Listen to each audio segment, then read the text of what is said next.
Bonjour chers magiciens, et bienvenue dans cette nouvelle vidéo consacrée au rappeur malien Sidiki Diabaté. Voici ce qu'on ignorait sur le rappeur Sidiki Diabaté.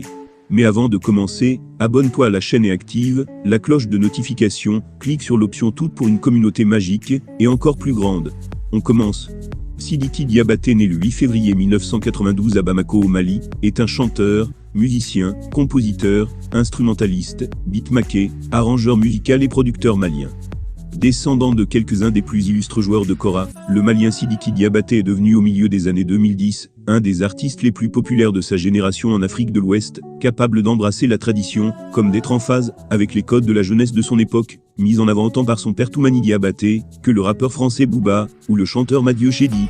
Fils de Toumani Diabaté, musicien malien considéré comme le maître de la kora, Sidiki Diabaté est né le 8 février 1992 à Bamako.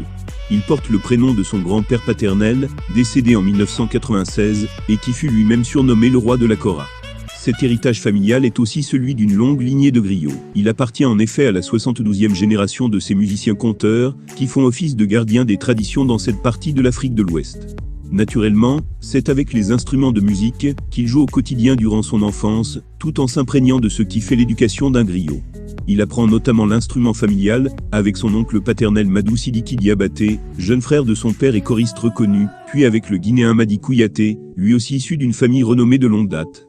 Malgré l'amputation de l'auriculaire de la main droite à la suite d'un accident, le jeune garçon fait montre de qualité, qui lui valent de monter sur scène en France en 2006, dès l'âge de 14 ans, à l'occasion d'un hommage à Ali Farka Touré rendu par son fils vieux.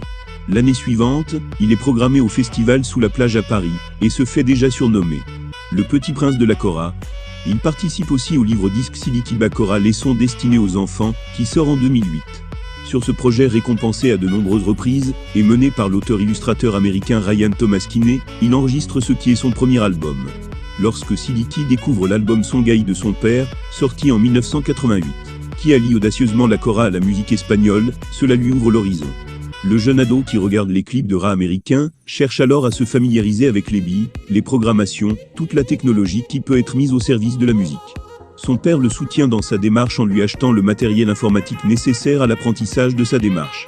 En s'associant avec son compatriote Ibaon, il met en pratique ses connaissances, et se fait vite remarquer pour son savoir-faire. En 2010, il est récompensé au Mali Hip Hop Award, en tant que meilleur beatmaker, tandis que le collectif GRR, pour Génération Ra et Respect, qu'il a intégré est élu meilleur groupe de rap de l'année. Leur collaboration se poursuit avec le même succès, permettant au duo de se produire dans le stade Modibo Keïta de Bamako.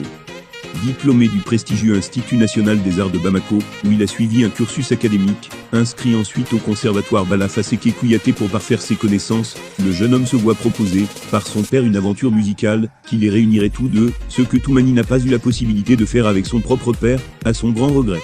Enregistré à Londres, Toumani et Sidiki paraît en mai 2014 est un duo de kora, sans voix, qui présente Sidiki sous l'angle d'une musique d'inspiration traditionnelle, mais qui évoque aussi l'actualité à travers le titre Lambuza.